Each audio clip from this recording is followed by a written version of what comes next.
I'd like to welcome two individuals to this part of the program and look at the situation in Gaza and the surrounding area in a little bit more detail.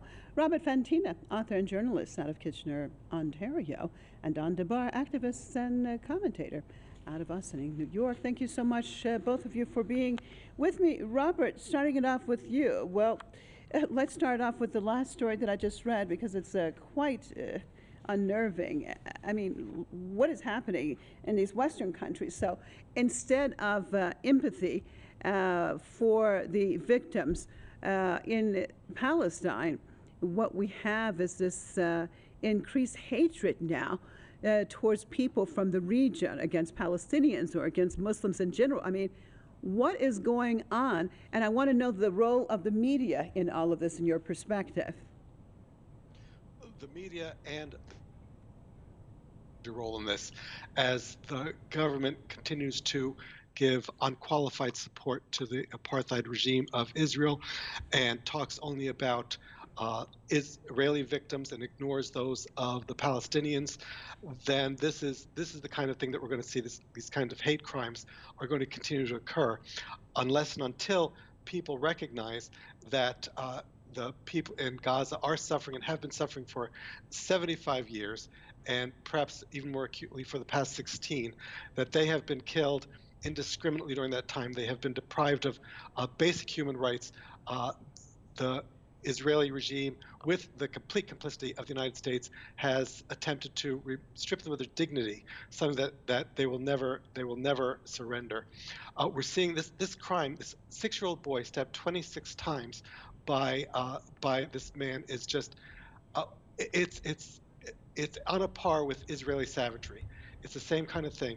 A powerful person targeting a much weaker, vulnerable individual, the way Israel, a powerful nation backed by the United States, targets the vulnerable Palestinians throughout all of Palestine, but particularly today throughout Gaza. It's savagery. The United States government and the media have responsibility for this. They have a part of this. They're complicit in these crimes, and these crimes are going to continue until the narrative changes. Yes, indeed. Well, Don, what about this? I mean, it still is quite amazing that there can be this type of hate and this type of emotion in the United States. I want to talk about the absolute control of the mainstream media, it seems, on still a very large part of the American population in shaping their perspective, it seems. Your take, although on the other hand, we are seeing, especially young people, more and more taking to the streets, denouncing the Israeli regime. But how do you see it, the overall effect right now on the American population? Well, I think you're looking at a reflection of the media structure in the United States and in the West in general, which, by the way, although it's changed substantially with the rise of social media, that change has been is being tampered with and tamped down significantly. So you may not see quite that difference between the generations' behavior. You know, the legacy media, as they call it now, is preaching the official line. And the official line out of Israel right now, which is basically the U.S. official line, is the idea of collective responsibility on the part of the Palestinian people, the people of Gaza in particular, for electing Hamas. Okay, that's sort of what's implied there, because that's when this latest round of blockade was imposed in 2006, 2007. And so if you have the idea of collective responsibility, then collective punishment, as illegal as and as abhorrent an idea as it may be, seems to fit. And so this Jewish landlord in Illinois, or Zionist, because his Jewishness really doesn't matter, but the Zionist landlord in Illinois looks at a Palestinian as being guilty of an attempted genocide against his people, quote unquote, in Israel, and finds the child responsible. There's an interesting thing to note here, however. See, Israel is referred to by the political class in the West, particularly in the United States, as the only democracy in the Middle East. In fact, Barack Obama, sitting down with Netanyahu in May of 2009 at a press conference, said it's the only true democracy in the Middle East. Well, if it's a true democracy, then the government is an accurate, true reflection of the will of the people, and its actions are the actions of the principle, of the people. Consequently, the genocide that's underway of the Palestinian people, that the attempted genocide that's being lined up at the borders of Gaza, is the act of the people of Israel, of the Israelis, and consequently they, before the world, are subject to collective punishment. And that's what should be U.S. policy if there were any justice. It's a very interesting point that you just made, Don. Robert, looking at the overall situation, I want to talk about the amount that Israel's okay, I'm going to hold up a second. I'm going to cross over to Washington. That we are looking at demonstrations, I believe, outside of the White House, as people have gathered there, protesting the Israeli regime's onslaught on the Gaza Strip. And of course, we have been seeing very large demonstrations across the world. We saw a large one in New York and in Chicago, in the States, and of course in London. And just throughout the world, more and more people are taking to the streets and denouncing what is taking place in the Gaza Strip. I'm not sure if it's a transition, Robert. I'm going to switch questions now that we have this.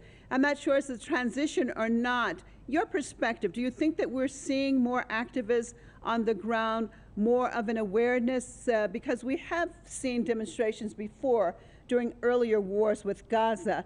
But what's your assessment? Do you see a difference this time around or not?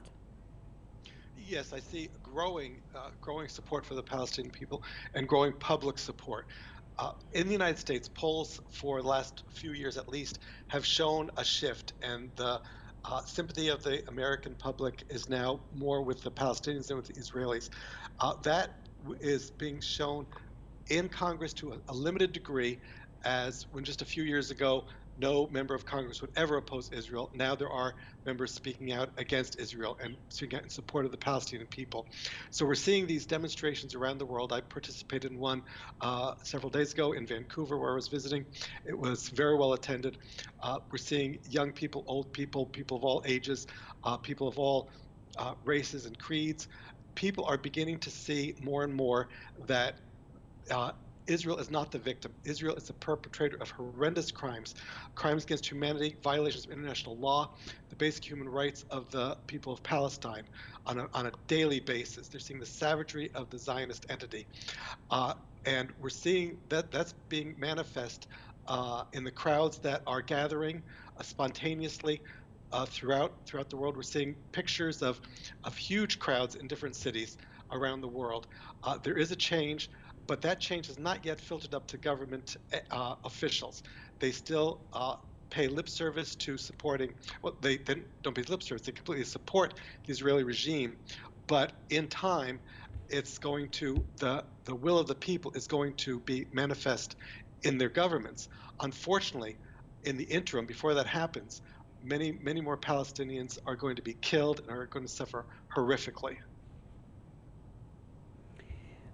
Well, Don, when we look at the overall situation, if we go back to last Saturday, I want your perspective. Do you think that Israel's reputation as being invincible has been damaged forever? And let's talk about that unbelievable intelligence failure. And what does that do, one, for the regime, and what does it do for the resistance now, in your perspective? Well, you know, the Israelis have their own brand of the American psychosis known as exceptionalism. Theirs is actually particular to God appointing them in that role. This is the mythology, the official mythology of the Israeli state I'm referring to. The United States has seen their exceptionalism and invincibility myths shattered in a number of places. It happened in the rice paddies in Vietnam. The people in Vietnam beat the United States in not even a fair fight. And we've seen what's happened in places like Syria, what's happened. We see what's happened now, what's happening in Ukraine in particular. The United States essentially is fighting the war against Russia using Ukrainians as hired soldiers. And they're not even paying them very well, but somebody's making a lot of money. And it's clear that after Afghanistan and Iraq and these other places, that the United States, in fact, is not invincible, and that its intelligence agencies, if they are being accurately reported at the time they make their assessments, are actually not intelligence agencies. They are fallible. We were not greeted, American soldiers were not greeted with flowers in Iraq, but with machine gun fire and bombs. The Russian economy did not implode when they imposed sanctions on Russia, nor did Iran's economy implode for that matter. Not that these weren't or aren't damaging. In Cuba, they've been under sanctions since 1960. And you can see the effects of it, but the Cuban people live on and their system remains intact. The Israelis are learning that same lesson, and the harder they push and the bloodier they get, the bloodier they're going to be. And that's a lesson I think that they're about to learn if they go into Gaza. And if the United States has 2,000 soldiers on the ground when that happens, we're looking at a very ugly outcome. And it may we may be looking at some of the first stages of the downfall, not just of the Euro settlers apartheid state known as Israel, but also of the United States of America. You brought up an interesting point. Robert, what about that? I mean, how likely is what we're seeing can end up having a domino effect? Because as the Israeli regime commits more and more atrocities on the ground, from the air, and in whichever way they can right now against the Palestinian people in general. And then with that being said, having continual support from the regime in London or the regime in Washington, I mean, how likely is that to have a rippling effect on all of them? Well, unfortunately, the likelihood of this expanding to a larger war is great, and that would have a detrimental effect on these other nations that you've mentioned, because they would have to stand up and say that they support genocide. They would have to stand up and say that they are perfectly fine with well, aren't they already, Robert? Sorry to interrupt you, but aren't they already in reality? When we have over 2,600, over 2,700 Palestinians who've been killed, we have a regime that is bombing even areas that it told people to go to, quarters, that it told them to basically they could leave from, that it's also being bombed, that the water, the electricity, the fuel, food has been cut off from the region, and then those regimes respond by saying they're going to send military support. I mean, what else is left? I mean, aren't they already guilty of basically supporting this genocide? They are, absolutely. Each country that is supporting Israel in any way has come down on the side of genocide. The fact that Israel is publicly blockading Gaza and preventing food and water from entering, how much more blatant can this be? These are crimes against humanity, and they are being financed by the United States and supported by these other nations. The outcome of this, the fact that people around the world are increasingly being horrified by what they're seeing, is going to take a toll on the governments that are supporting the Israeli regime. We may see governmental changes as a result of this in those governments that have votes, that have some semblance of democracy, such as the United States. It's not a true democracy by any means, but those that do have some version of it in voting, they're going to see changes in forthcoming elections, in upcoming elections. Other nations are going to see their people taken to the streets in huge numbers, as some already have. And I think one of the things we may see is an unraveling of the so-called Abraham Accords, which have always been unpopular in each of the countries that have established them. And this may be the turning point that caused those countries to recognize that their people are not going to stand for this anymore, and that they have to rescind those terrible agreements and support the people of Palestine. But Don, your take on the possibility of other fronts being open. Now, we know that today Hezbollah has dealt retaliatory blows and has hit 5 Israeli bases. Tell me your perspective, the possibility on this other front opening up, and what that would mean in your perspective. Well, first of all, I think you have to consider the reality that the purpose of them placing 2,000 U.S. military personnel on the ground there is to act as human shields for the genocide that's being undertaken. In other words, if Hezbollah or Iran or even the Saudis, for fear of their own population overthrowing them if they don't act, which is a possibility, by the way, if someone decides to take a retaliatory strike against Israel or some action to dissuade them from more mass murder, and if they hit some U.S. troops, of course, now the headlines in the West are that Hezbollah killed American soldiers, and now they nuke Lebanon or whatever the retaliatory strike would be. So the possibility, I agree, the possibility of escalation is not only very real. I don't know that you would necessarily call it a possibility because it's not quite that remote. I think it's a certainty. In terms of their impunity dissolving, by the way, we did get to witness the Knesset being emptied out in a hurry because the members of the Israeli parliament were afraid of getting blown up in a retaliatory rocket missile strike.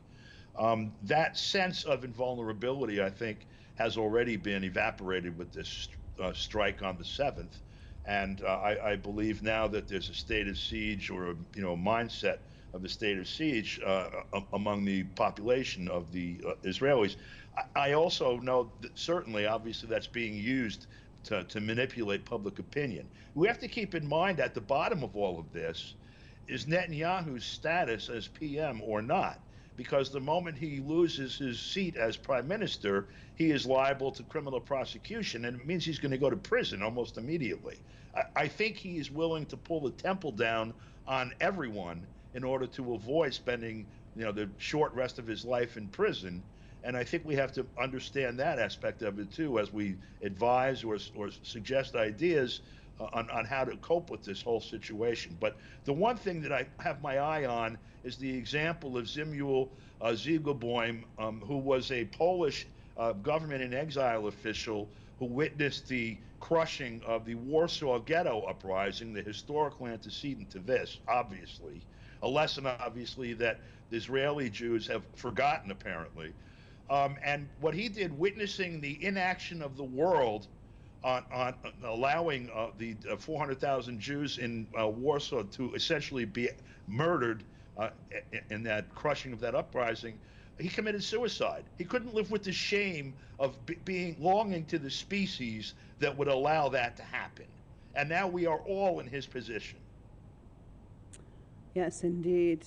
We have breaking news at the bottom of your screen. Actually, the activists in front of the White House right now are Jewish groups actually carrying placards reading "Stop the Genocide," the besiege Gaza Strip, and "No to Apartheid," and "No to Massacres." And we have been seeing a growing number of people around the world of all faiths actually coming out and protesting against what is happening in the Gaza Strip.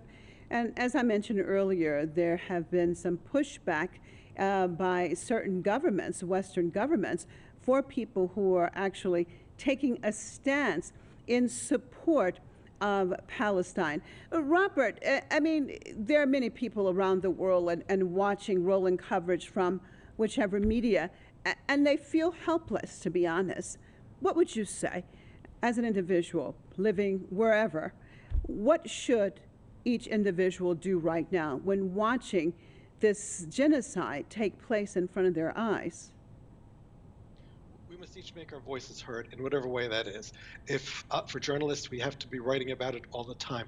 For regular citizens, they need to take to the streets, as people you're seeing in Washington, D.C. are doing now, as people around the world are doing. They need to make their voices heard to their governments. We're seeing some small but positive impacts of that.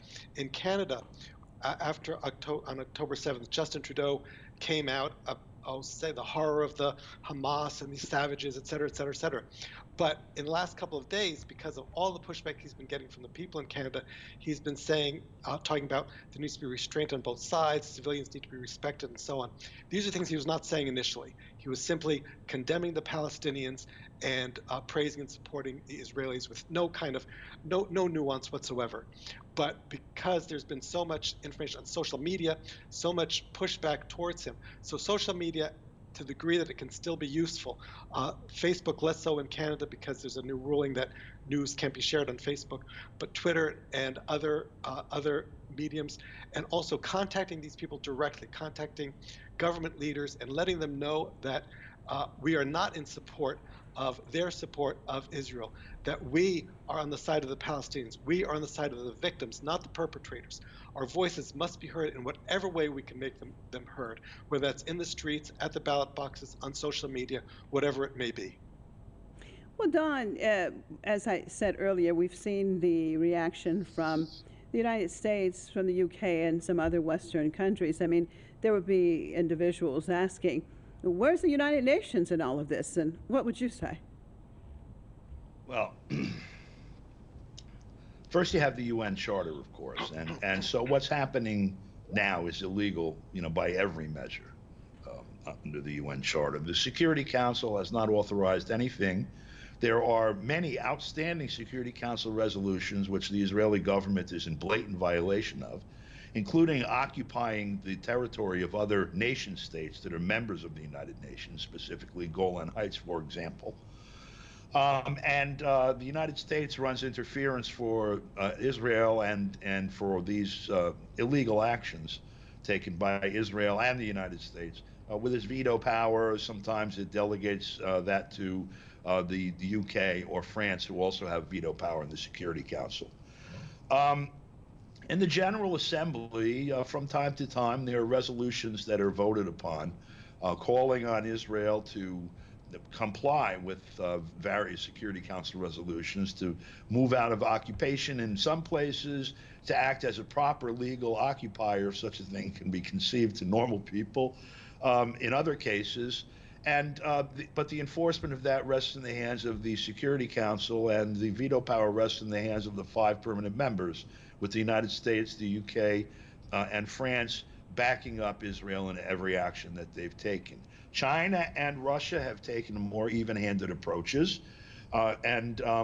unfortunately, though, the initiative to make something happen depends on an affirmative vote, and they can be blocked by a vote from the US, UK, or France, and it's been made clear enough times that what will be allowed and what not. So the United Nations on that score is irrelevant. As far as the Human Rights Council or the Office of the High Commissioner on Human Rights is concerned, if you look at their website, on October 4th, they were going to have a conversation about the situation of the people in Gaza. So you can understand why on October 7th, the things that happened, because there was no relief in sight for these people who have been under siege now since 2006. And since some folks that we both know were trying to bring coloring books and food and construction supplies to people on boats that were rammed by the Israeli Navy, and in one case where the Israeli Navy executed 9 people, I believe, including some Americans. Yeah, unbelievable. Well, thanks so much, both of you, for being with me. We see some breaking news again at the bottom of our screens there. The Wall Street Journal again is saying that the U.S. is picking out 2,000 troops to prepare for deployment in the region to support the Israeli regime. Of course, we're keeping our eyes on all of that. Robert Fatina, author and journalist out of Kitchener, Ontario, and Don DeBoer, activist and commentator out of New York. Thank you for being with me. And viewers, thank you for staying with us. And please continue to stay with us right here at Press TV as we bring you all the latest as soon as we get it in. Thank you.